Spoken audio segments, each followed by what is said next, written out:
Well, hello and welcome to Understand Men Now. I'm Jonathon Aslay of jonathonaslay.com, and I'm so excited to be doing this live stream for you today. Our topic, the 11 factors determining a man's love commitment style. We're going to talk about love commitment style. Does anyone remember the TV show Love? What was that? Love American Style.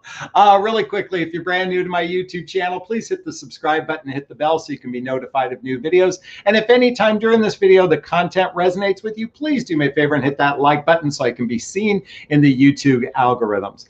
Lastly, my coaching is called Heart-Centered Radical Honesty. It's direct, a little tough love, and a lot of heart. Occasionally, I use expletives to enhance a sentence, which means I might drop an F-bomb every now and again. If that is not your cup of tea, I highly recommend logging off right now. Lastly, these are just my perceptions. I am not here to say, I'm not here to say this is the truth by any stretch of the means. These are just my perceptions and opinions about dating, mating, or relating. Take it for what it's worth. I am not here to say this is the truth. However, I think you'll find the truth for yourself in each video. All right, let's jump into those 11 factors that make up a man's love commitment style. All right, really quickly, I'm sure if you follow other dating coaches, most dating coaches actually pit men and women against one another.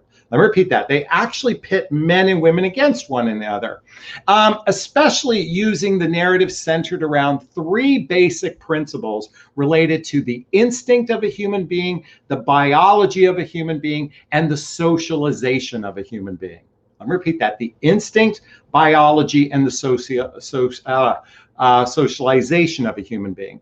Now, what I mean by pitting one another, it's really hyper-focused on making men and women different from one another to try to help the sexes, if you will, understand one another. And I'm guilty of this as well. What's my website called? Understand Men Now. Why is it?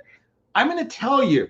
It's because most women are fascinated about men when it comes to trying to understand men. Women will spend hours upon hours upon hours trying to figure out men, whereas men, in generally speaking, and everything here is generalized, is men will tend to hyper-focus on how to meet women. Men are more concerned about how to meet women. Women are concerned with everything a man does. And I believe this is partially, is because women oftentimes give their power away to a man. Let me repeat that. Women oftentimes give their power away to a man. And I say this observationally speaking because as a dating and relationship coach for women, I frequently witness women continually giving their power away to another human being, and then they operate from victim consciousness, and that just progressively projects a negative attitude about men and women in relationships, and it progressively makes things work. So you're probably going, Jonathon, what does this have to do with 11 factors determining a man's love commitment style? Well, I just want to say that, believe it or not, men and women are more alike than you think beyond instinct, biology, and socialization. So let's spend a few minutes talking about this, because this is the narrative that most coaches focus on are these three factors and not the other 8 factors that I'm about to share with you today. So the first is instinct. Basically the notion that men are hunters, men are providers, men are protectors, women are nurturers. Okay, that's the primary kind of differentiating between men and women, is that men are hunters, they're providers, they're protectors, and women are nurturers. Okay, and while from an evolutionary standpoint, that may be true. However, from a dating, mating, and relating standpoint, are men actually hunting a relationship? Do men walk around going, I want a relationship, I want a relationship? Is that what they're hunting? Or is there hunting, because it's not hunting buffalo, that's where the hunter comes from, is the idea that men love the hunt. Sure, we love the chase for sex, maybe. I mean, we love the hunt for sex. I mean, in other words, the conquest of sex. Sure, men like that. But that's not what drives them from the relationship standpoint. So to put those two together, in my opinion, isn't very valid, because there's this narrative that you're being told by so many, especially women coaches teaching women. Men love the hunt, men love the chase, men love to pursue. So just let them pursue you and let them hunt you and let them chase you. Yeah, well, how well does that really work? And I understand it's well, and to equate that to men love the hunt for a relationship isn't true. Yes, it's true. Men are on the hunt for sex, and women are nurturers and all that kind of stuff. So that's the instinct piece. Now let's talk about the biology piece, the pheromones, the hormones. Oxytocin, testosterone, pheromones and such. Yeah, you've been told a lot about that. And when a man's testosterone is down, he needs to go in his cave, and you should just let the guy go in the cave because his testosterone levels are low and your estrogen levels are high, mean you're needy. All right, that might play a little part in our love commitment style. What about socialization? How little boys are socialized to stuff their feelings, to use violence to demonstrate being a man. That's how little boys were taught of the baby boom generation and such. Okay. And little girls were objectified. I mean, the sad piece is, think of the absolute objectification of women through magazines, through print art, through all these things that objectify women solely to making their worth based on their body. And men's worth is based on their physical prowess out in the world. And that's how we're socialized. And then if we're so socialized this way, we communicate different with one another. And this is the narrative you're being told from a dating, mating, and relating perspective. And that's all you need to know, that men and women are different, that men are from Mars, women are from Venus. And if you just understand this, that your relationship is just going to magically work out. While the book Men Are From Mars does have some great content relating to communication skills, certainly if you follow my channel, we go a lot deeper than what's covered in that book. So now we're going to cover those eight other factors that are hugely important for understanding a man's love commitment style. And this is the time Jonathan's going to have to put on his glasses. And as you can see, I wrote them out, the 11 factors determining a man's love commitment style. So the fourth factor that you must be aware of, because now what I'm about to say has nothing to do with gender. Let me repeat that. What the next eight things I'm going to talk about have nothing to do with gender. So for example, imprinting as a child. What happened to a child from birth till age 12 with respects to his love attachment style?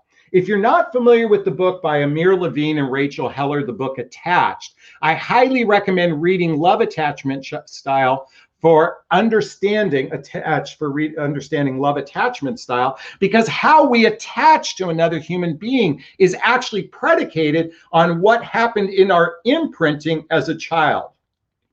What happened is our imprinting in our childhood. And this includes unresolved childhood wounds and traumas. Unresolved if a boy or girl, again, this isn't gender related, had a traumatic upbringing, it can dramatically affect how they choose a partner in adulthood. And this is not to mention the imago. And if you're not familiar with the book of Getting the Love You Want by Harvell Hendricks and Helen Hunt, I highly recommend reading this book. Have you ever noticed that you tend to choose partners similar to one or both of your parents? This is because we oftentimes gravitate towards partners that are very similar to what happened in our childhood, and we're trying to relive our childhood to heal within our parents. So I oftentimes choose women like my mother, and women oftentimes choose people like their father. And if we didn't get the love we wanted from one or both of our parents, we're choosing partners to relive that. And this is oftentimes what's really going on, that has nothing to do with gender, okay? This has nothing to do with the caveman. This has nothing to do with pheromones. And this has nothing to do with socialization, except to say how you were raised as a child makes a big difference of how you operate as an adult. And then we have to take into consideration the age of a person. Folks, do you realize that most dating advice books are based on 20 and 30-year-old, especially in the narrative around pheromones and hormones?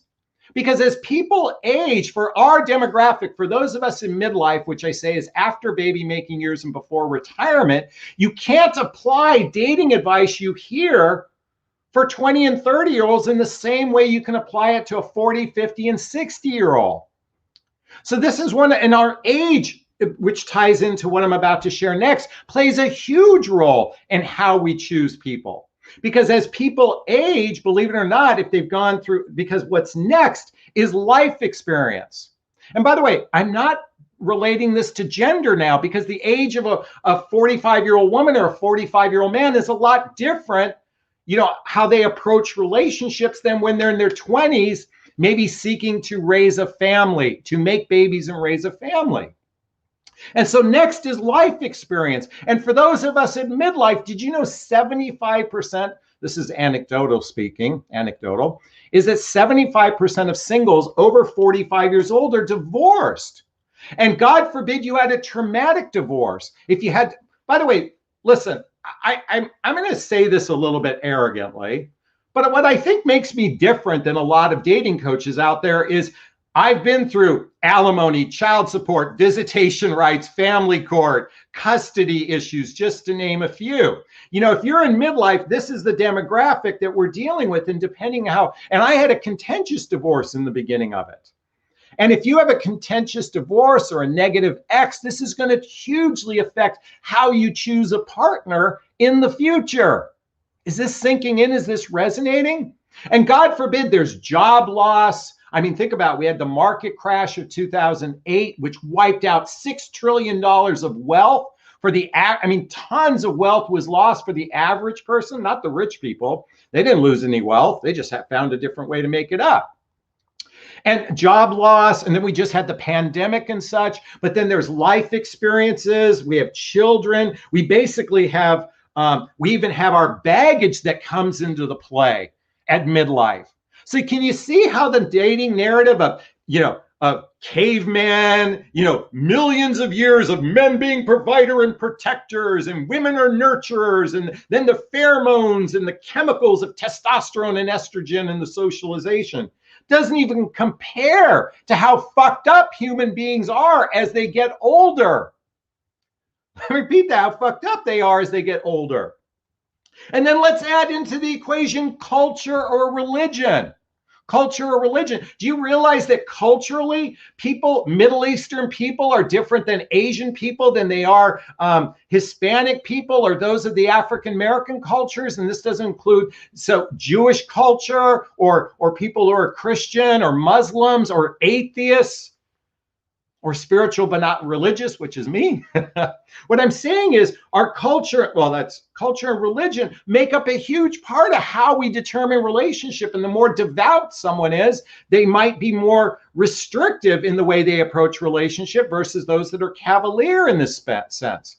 So you can see how this is starting to play a bigger role than just instinct, gender, and socialization. Because men and women, for the most part, are dealing with this soup of chaos internally in their life. And then let's add socioeconomical, whether someone is rich, someone is poor, someone is average income. Think about it. Here in the United States, 80% of the population makes less than $100,000 a year. The vast majority of the population doesn't have 3 months of savings in the bank account to cover them during a rainy day. It almost takes two incomes to make a relationship work for those of us in midlife. And yet this whole thing, men are supposed to be the protectors and providers, and that's all you need to know to make your relationship work, because that's the magic formula. And all you do is sit back in your feminine energy. Just sit back in your feminine energy and the guy's going to drive the bus because he's the provider protector. Are you crazy? Is everybody missing these other factors? I'm yelling. I'm yelling because this is like me trying to tell a child not to touch fire. I'm trying to shake people up to understanding to get an awareness around the deeper understanding of a relationship. And number 9 centers around physical attractiveness and health. And sadly, most folks at midlife let themselves go. In fact, physical appearance, health, fitness, attractiveness plays a huge role. And what's so funny about humans, this cracks me up. Do you know the average human considers them on a scale from 1 to 10 as a 7 or 7.5. That's the average human pictures themselves as a 7 or 7.5. And yet, if you take that person that says that they're 7.5, 8, or 9, and put them in a room of the opposite sex and they evaluate it, oftentimes those people think that they're a 7 and 8, get ranked as a 2, 3, 4, or 5 by their opposite sex, and it goes both ways, right? So this is the arrogance of human beings, that they act, and I'm saying this not with disrespect. I'm saying this is that we oftentimes overvalue our attractiveness, and attractiveness is a big part of the process.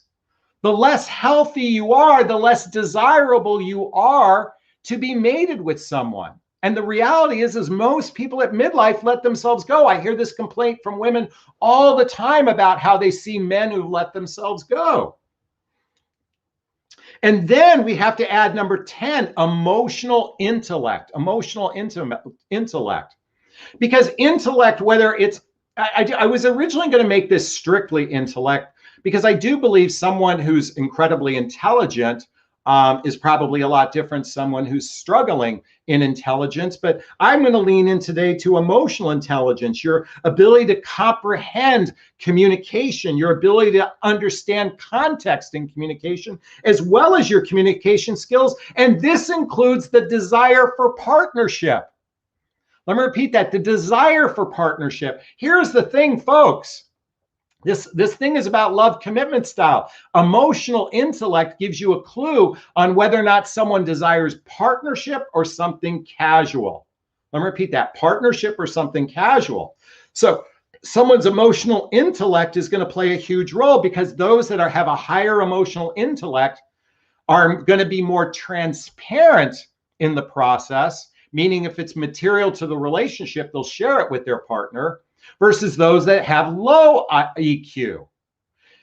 And then lastly, number 11, people who are introspective. I'm talking about people that look inward to themselves as a victor in their life versus a victim in their life.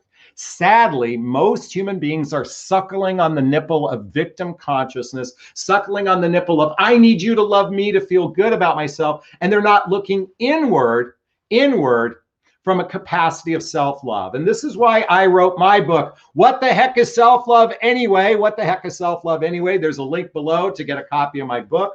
Also, there's a link to schedule a free discovery call with me to see if working with a coach is right for you. If you're interested in coaching with me, check out my application for coaching with a free discovery call. So just to repeat it, instinct, biology, socialization. Those are 3 that are gender-based. The things that are not gender-based: imprinting, the age of a person, the life experience of the person, the culture or religion of the person, which includes their values and how they were raised. Socioeconomical, are they poor, rich, or average, which most people are average. The physical health and appearance of a person, the emotional intellect, and their introspective work, meaning do they do personal development? Is this boring you, Michael? All right. I think you get a sense of the 11 factors that make up a man's love commitment style. And this is basically what's in the stew for people to choose one another.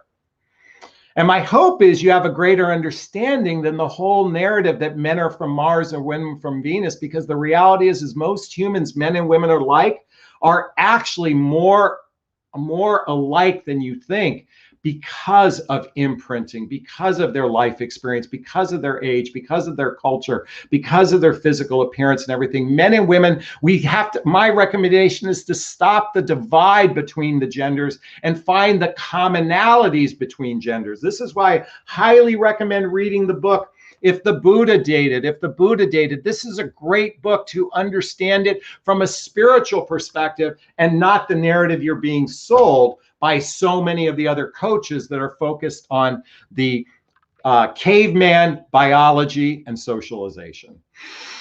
Well, thank you for allowing me to share. I hope you had value in this. We're going to take questions in a moment.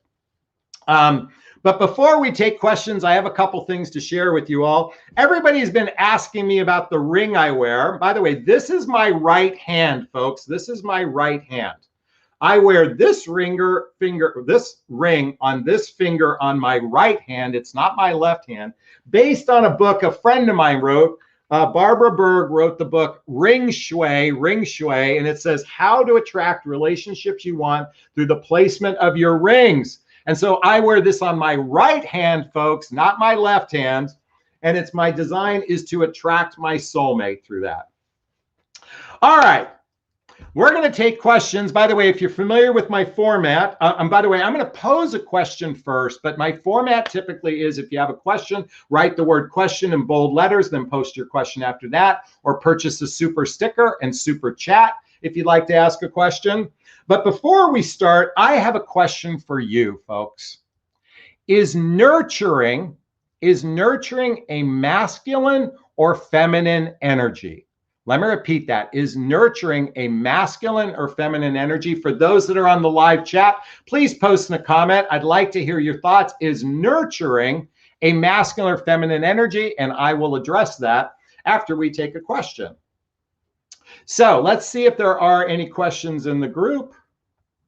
Is nurturing masculine or feminine energy? I'd love to hear your take on that. Okay. Random Thoughts writes, is this live? Oh my God, I'm having a long distance thing. When are we together? We act like a couple. He does everything right. When we're not together, he's closed off emotionally. I'm sorry to hear that, Random Thoughts. And yes, this is live. Since you didn't have a question, I'm just reciting what you posted. All right. Let's see if anyone's responded to my... Okay. Norris, can't nurturing be a human quality? Ooh, very interesting. So again, the question is nurturing a masculine or feminine energy? Is it a masculine or feminine energy? Maria says it's a feminine energy. Kimberly says it's a feminine energy. Nora says it's both. Michael says LOL. Gloria says it's both. So, masculine... Okay. Is nurturing a, let's see, I'm posting this here, folks.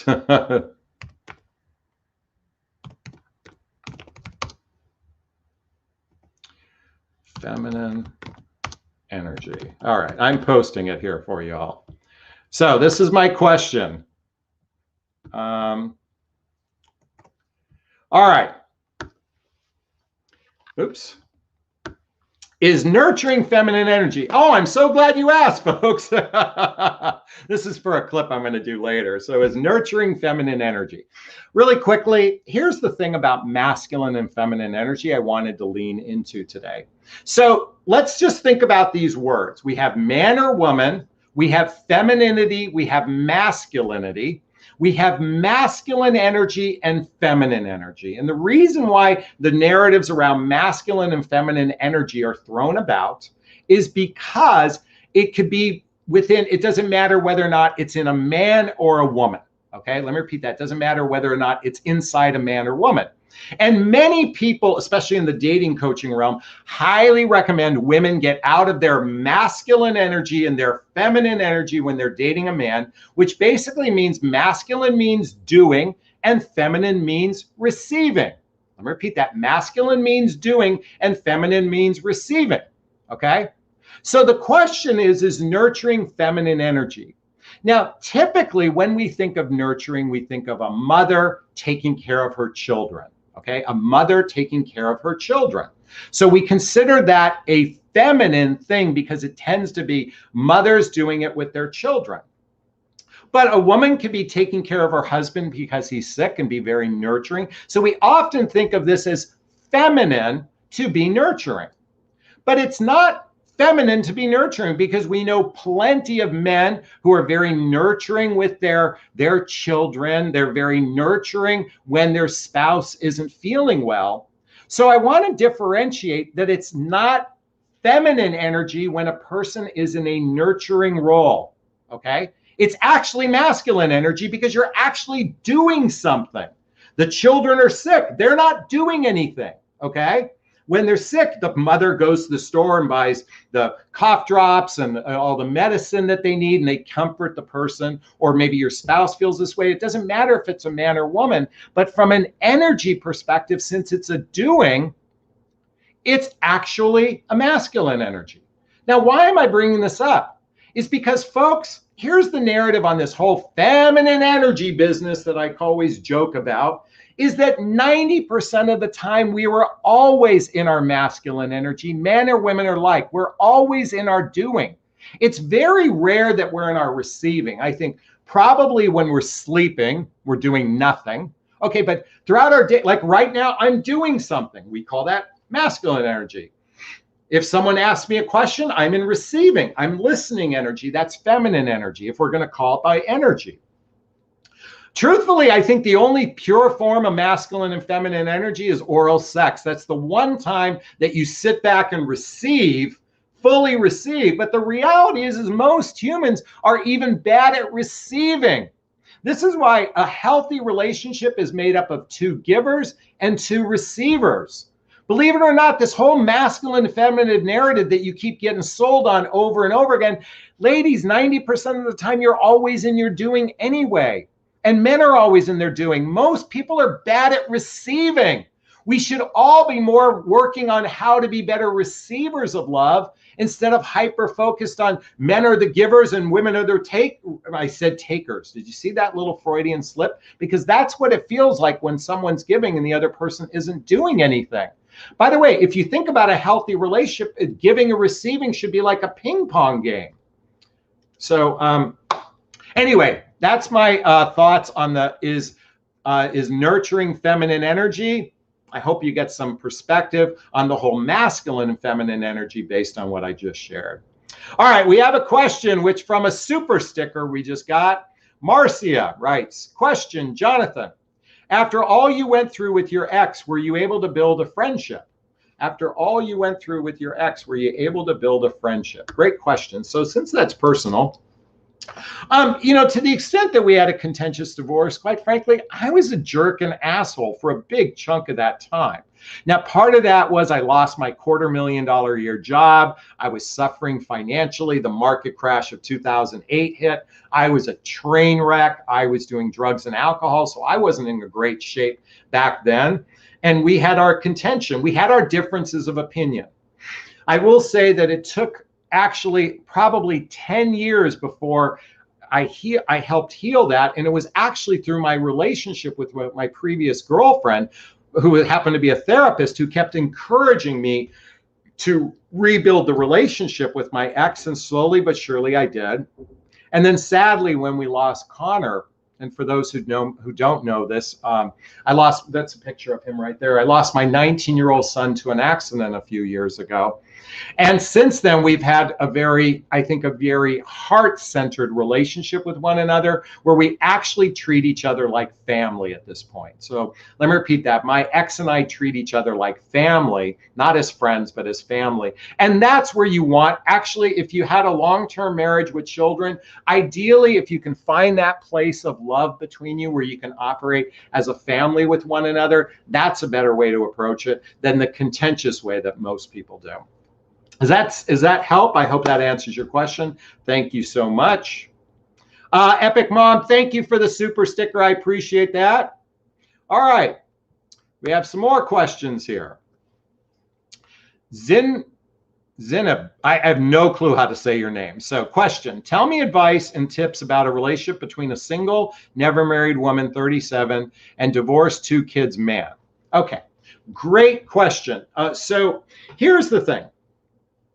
Somebody who's raising children, depending on what type of father they are, could play a factor in the relationship. Now, some men are looking to replace their spouse for their children. So that could be one factor to consider.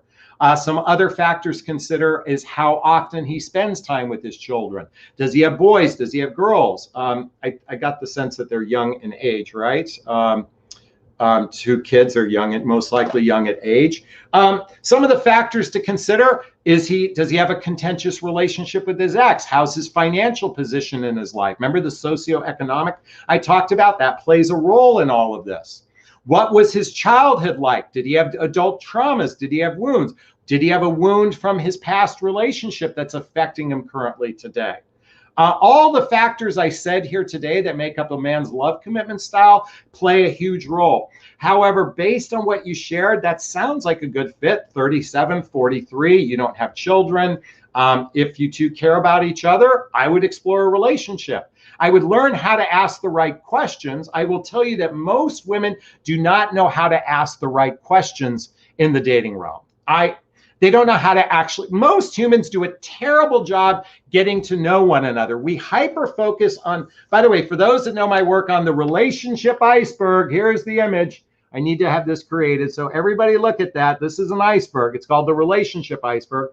The water line above is attraction. This says chemistry. Below chemistry is shared values, blendable lifestyles, and emotional maturity. That makes up the majority of the iceberg. And as you start checking off the boxes, the water line of attraction drops. So when you're with someone where you share the same values, your lifestyles are blendable, and you have emotional maturity, you're more attracted to one another. And actually, when that water line goes all the way down, what you might be left with is a mountain. And when you have a mountain of a relationship, when people say men move mountains for a relationship, well, it requires being attracted to each other on your shared values, blendable lifestyles, and emotional maturity to have any chance of that mountain to happen. So, great question. Thank you so much. I hope that helped. I want to thank Rhonda Banks for her super sticker of $1.39. I appreciate that. All right. Let's see. Sadie writes, or excuse me, Kimberly writes, question. For my friend Jules, who is here with me, her boyfriend just got out of a marriage and dated her 10 months. No marriage issues, but he broke up due to stress. How long should she wait to contact him? Thanks. Well, first I'd want to know, how did the two actually break up? How did they uncouple? How did he basically said he ended the relationship due to stress. So as far as if you want to remain connected with one another, maybe you could be on each other's Facebook page. Maybe you can be on each other's Instagram page. I don't recommend that. But if you're in a 10-month relationship and someone is not capable of going deeper, chances are there's a lack of, well, going back to a lack of emotional maturity going on. And by the way, someone who just got out of a marriage, it usually takes 2 to 3 years at a minimum to even consider going the distance with someone else in the future. So I don't mean dating someone for 2 or 3 years. You got to be single for 2 or 3 years, then maybe date 1 or 2. You have a couple transition relationships, and then you find someone. That's typically the case, although codependent people attach themselves to people very quickly. So my suggestion is never to date someone who's just come out of a marriage, even I don't care, even if they said they've lived separate lives and stuff like that. It takes time to individuate, and then typically people need 1 or 2 transition relationships. Sadly for your friend, my guess is you're a transition relationship in that case. I wouldn't, it doesn't matter when you contact them. I mean, and why are you going to contact them? I guess the question is why. Do you want to say hi? Then send a hi. Say, hey, just thinking of you. No response required. I repeat that. You could say, hey, thinking about you. No response required. You could do that. That's a suggestion anyway. All right. Live, love, rock on great musicians. Sad that many men I've dated don't ask the right questions or don't know what they really want from and except perhaps for filling in their own void to feeling lonely.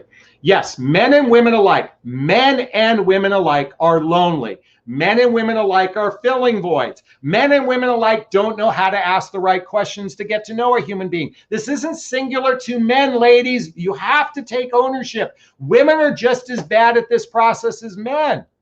Women are, by the way, I'm a single man out there dating. I can tell you most women are terrible at asking questions to get to know me. I'm doing all the question asking. And then I actually get rather, I don't want to use the word bored. Quite frankly, most women don't stimulate me enough in the dating process. They're rather bland because they're sitting in their feminine energy waiting for me to claim them, because that's what chivalrous men do. They claim feminine energy women. And it works so fucking magically that everybody is so happy because they're sitting in their feminine energy being claimed by all these men. Ugh! Folks, 11 factors determining man's love commitment style has nothing rare. Instinct, gender, and socialization is a small part. You got to look at the big picture and not the little tiny picture that's being sold by so many books. And God forbid you read the book, The Rules. This fucked it up for some of you because this is game playing manipulation that only temporarily works to attract an asshole. Really, if you want to read a better book, read the book by Barbara DeAngelis, Making Love All the Time. This is a great book. Read the book 8 Dates by, folks, I got to stop for a second. 8 Dates by Doctors John and Julie Gottman. Here's the thing about this book. I'm just going to keep holding it. Folks, Doctors John and Julie Gottman studied what makes relationships fail. What makes relationships fail? What are the common causes of failed relationship? Then they reversed engineered it into a book to teach you how to choose better partners. If you don't understand the mechanics to a healthy, happy relationship, what is your chance of having relationship success? And by the way, you women, just like men, are running around with you're winging it. All of you are winging it. You're just winging it like with little wings. And that's why you fall to the ground. Because you haven't spread your, oops, whoa, boy, big pit stains there. I'm burning up because of the lights right there. I will not raise my hands now after seeing those armpit stains. All right, anyways, those are just my rough thoughts. I think you know where I was going. Thank you so much. Taylor says, you're bang on the rules. Such BS. I've always got the guy by being proactive. Exactly. Taylor says, keep sharing your books. I love reading these. Thank you so much. If you have a question, post the word question and then write the question thereafter so I can find it. Okay, Amy writes, question. I know you mentioned before the penis goes in the vagina, but when do we feel it's okay to have sex in a relationship? Oh, great question. So, folks, listen, I tell most women, read this book before the penis ever goes inside the vagina. And if you, even better, if you can buy 2 copies and have the guy read the book with you before the penis goes inside the vagina. Here's my rule of thumb on sex. When is the right time to have sex? Okay, I have a little acronym for you. It's called CARES. C-A-R-E-S. CARES. C-A-R-E-S. Oh, shoot. Hey, hold on, everybody. I'll say CARES in a moment.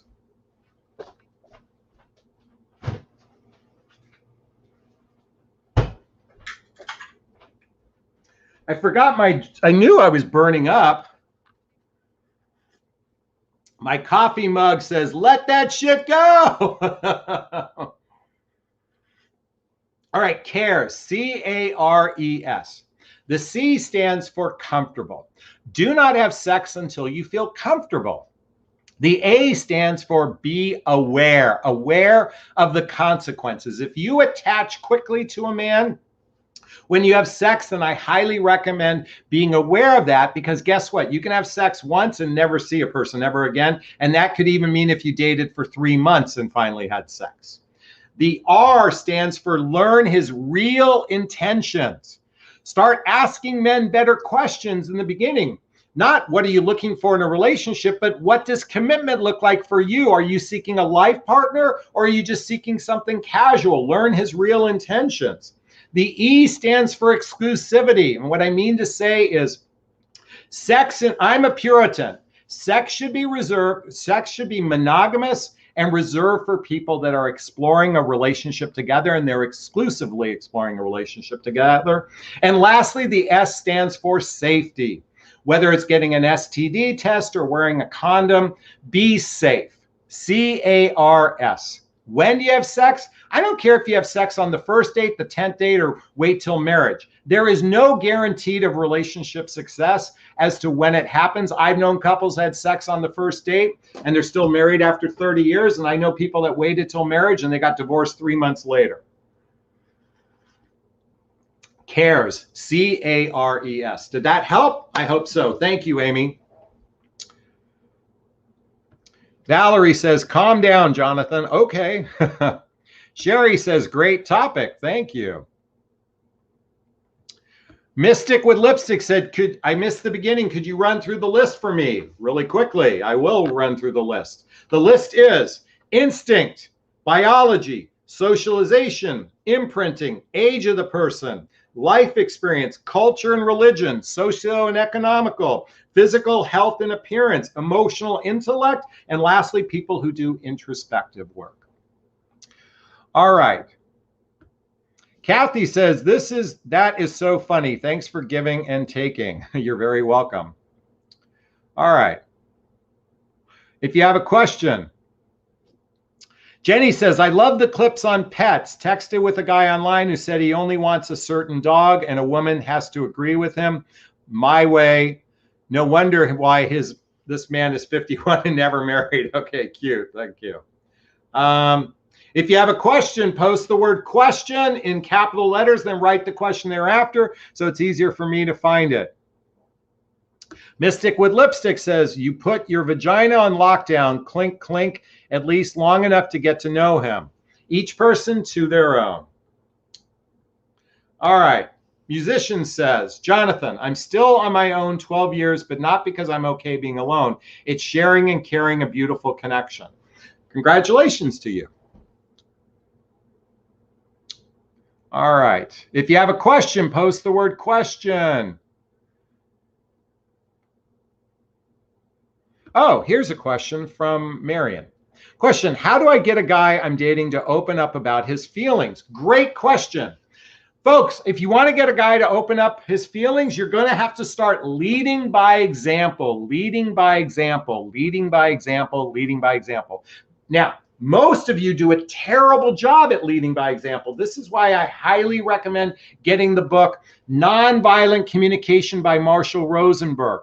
Folks, remember I said earlier how a lot of socialization teaches, breaks basically the gender differences make men and women out to be different. Folks, human beings are terrible at communicating their feelings. This is why I highly recommend reading Nonviolent Communication by Marshall Rosenberg. This should have been titled Compassionate Communication. This is a great book to learn how to communicate with one another in a healthier, happier way. And when you learn how to communicate in a healthier, happier way, and you lead by example, that's the best way to get a guy to open up. I will tell you, folks, how I was able to connect with my heart. It took a woman to help me connect with my heart, and she led by example. I also recommend reading the book by Marianne Williamson, Return to Love by Marianne Williamson, The Return to Love. Great book to learning how to connect with your heart, as well as I highly recommend reading the book, The Four Agreements, The Four Agreements. This is a great book to learn how to be in integrity with one another. Because the only way you're ever going to have a really solid, juicy, delicious, healthy, happy relationship, folks, is if you begin to learn how to be healthy communicators. I'm watching a TV show these days called Couples Therapy on Showtime. These are actual couples therapy sessions, not reality TV in the drama sense. This is very, it's almost like a docudrama. And I can tell you the women are just as equally bad at communicating their feelings to their partner as the men. Both men and women are terrible at it. And women are always pointing the finger at men, and men are always pointing the finger, or maybe I should do it the other way around. Everybody's pointing the finger at the other sex. We've got it. This is why I get so riled up on the whole gender differences. Believe it or not, men and women are bad at this process. Well, Jonathan, why should I even bother if men and women are bad at this? Well, listen, yes, 80% of people at midlife, 80% of you aren't going to ever have a healthy, happy relation, juicy, delicious relationship. That's a fact. It's just not going to happen for most of you. If you want to put yourself in the 20% category, then I would do a shitload of personal development work, spiritual work, to learn how to love yourself so much that it doesn't matter whether or not you're in a healthy, happy relationship. Esther Perel, who wrote the book Mating in Captivity, I highly recommend getting this book. She says the most important relationship you're ever going to have is the relationship with yourself. Ladies, you don't need a man to make you happy. But so many of you are so inclined to give your power away to a man. Here, I'm here to say to you, men are not the leaders of the relationship. Ladies, you are the emotional leaders of the relationship. It's going to have to start from you because you're the ones buying these books, not men. So start teaching what you learn by leading by example. Is this sinking in? Is this resonating? Please give me a thumbs up. Give me an amen. Share this with your friends. Thank you so much. You know what? I'm going to save these last few minutes. Okay. I'm going to take this question. Before I take this question really quickly, now is the time to ask me any questions you like. It's my birthday coming up in Thursday, Friday, Saturday, Sunday. In 4 days, it's my birthday coming up. I'm going to let you have free reign to ask questions unless it's an inappropriate question. From this point on, for the next 15 minutes, this is you asking questions of me after I take this next question from Leah. Question, my ex-husband deeply loves me and wants to fix it, but I'm not attracted to him sexually. How much is sex worth in a relationship? My guess is you're no longer attracted to him sexually.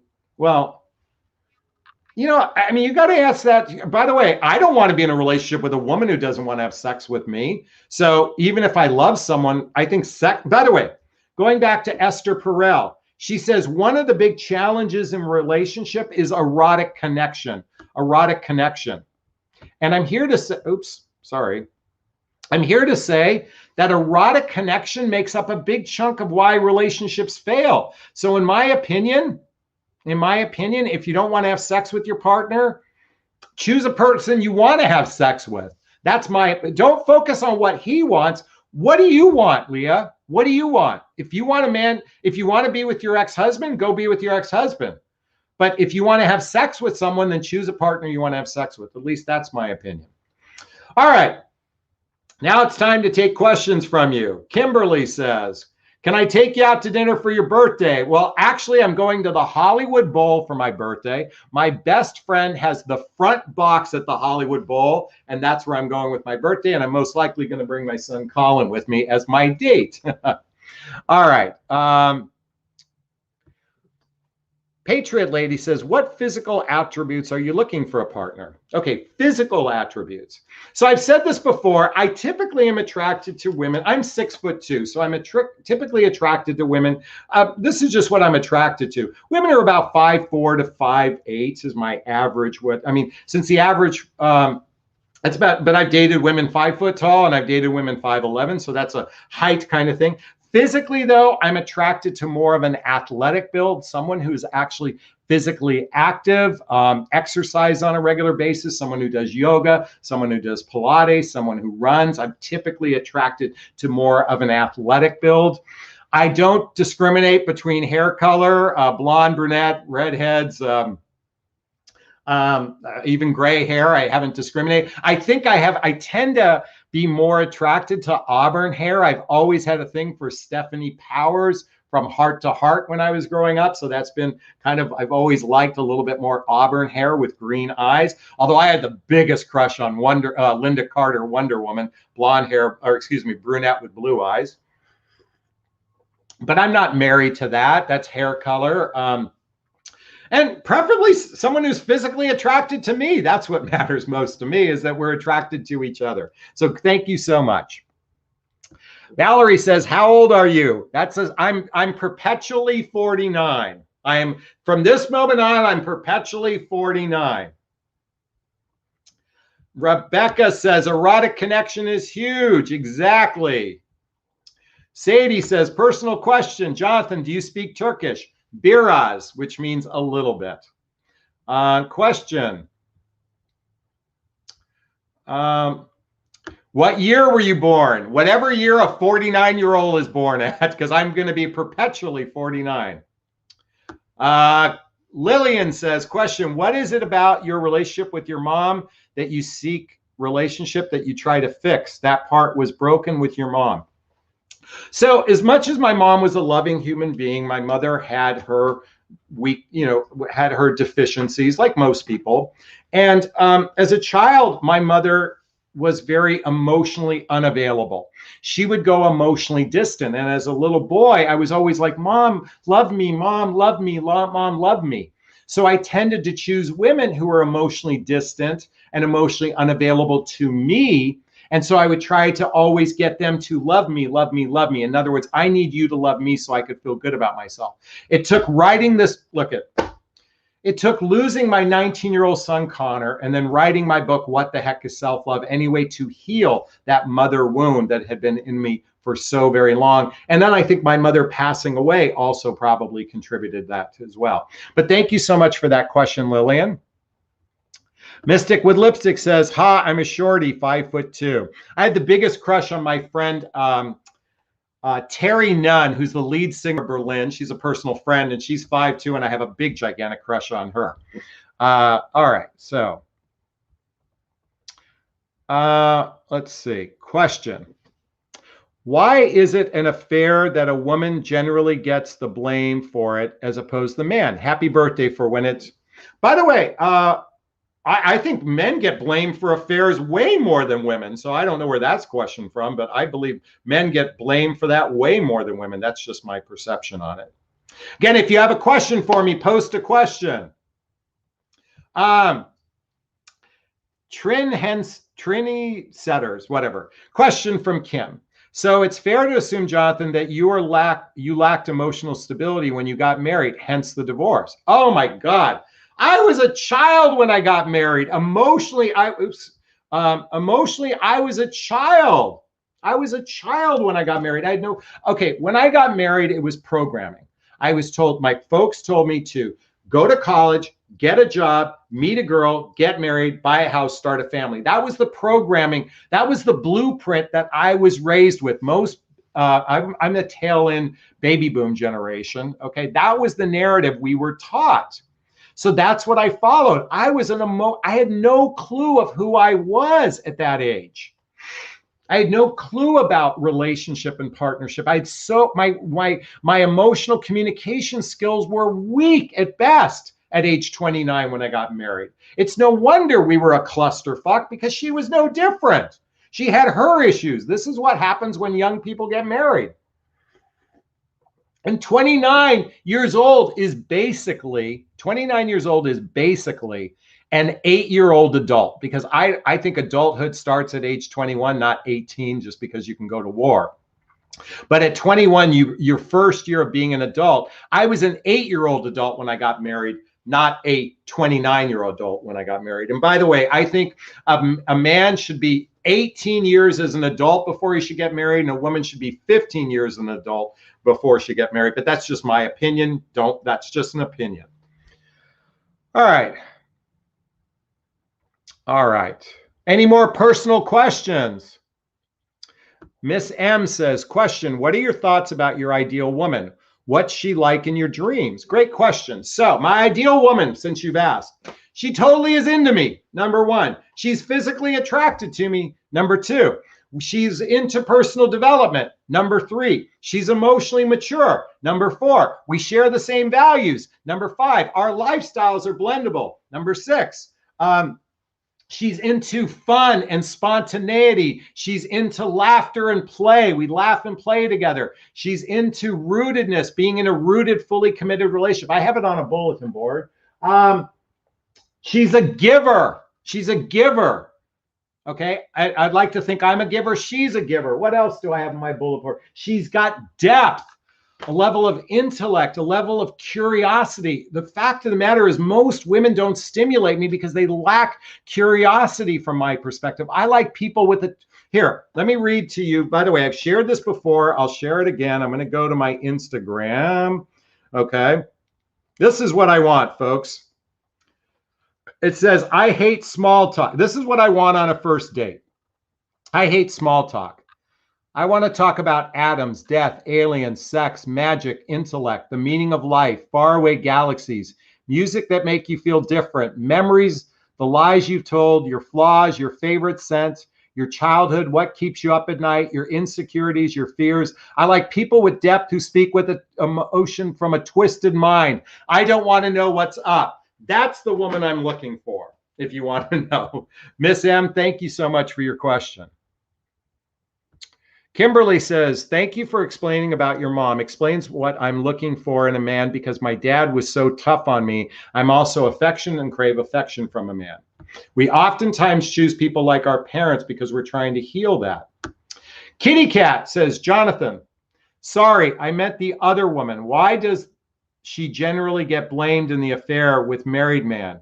Well, that's bullshit. You know, by the way, that's bullshit. Okay, so question. Why does the other woman get blamed? Well, first off, actually, I do want to say one thing. If another woman knows a woman is married, she's doing her sister a disservice. How fucked up that is to know that a person's married, that they're fucking over some other woman. So yeah, she should get fucking blamed, just like the guy should get fucking blamed. Here's the thing about cheating. Most people cheat not because they are craving sex per se. It's they're craving genuine intimacy. Ooh, my hair is popping up there. Where is that? They're craving intimacy. And the reality is there is no intimacy with their partner, or very little intimacy. So they might have the stability of a relationship without intimacy. By the way, when you think about it, throughout history, infidelity was incredibly common. And certainly in the French culture, it was very common to have marriages and to have lovers. Certainly throughout history, it was very common to have a marriage and a lover at the same time. It's just here in the United States, we abhorred that. Abhorred that or against it. But quite frankly, it's been very common throughout history. Because oftentimes one person can't fill all our needs. I'm not saying it's right. I'm just saying what is. That's all. Okay. I want to thank Trendsetter for the super sticker. I want to thank Mystic with Lipstick. Find Taurus, Sagittarius, Virgo, Pisces, or a Libra woman. I'm going to go for it. I'm a Leo. By the way, if this content resonates with you, please purchase a super sticker in the chat box. If I'm making a difference in your life, please purchase a super sticker right now, a super chat. Let me know I'm making a difference. Please contribute, because the funds do go to a scholarship fund to defray the cost of personal development for those people that can't afford personal development work. That's what I do with the monies from the super sticker, super chat. So please purchase one right now to show me that this is making a difference in your life. All right, let's see what other questions we have. So Jenny says, I know people in open marriages, your life, your choices. Yes. Trendsetter says, or whatever it is. I don't even know how to pronounce it. Question, love everything about you, but what happens if the woman does not drink, smoke? Who can make it work? I do like to, I am actually a wine, I do love doing wine tasting. I love going with my friends wine tasting. I'm not opposed to anyone who doesn't drink. It's just a passion I share. I also have a passion for doing ayahuasca and psilocybin and doing spiritual journeys. So my partner is someone I want to do those things with me. And if she's not able to do it with me, I may not be really interested. That's just my truth.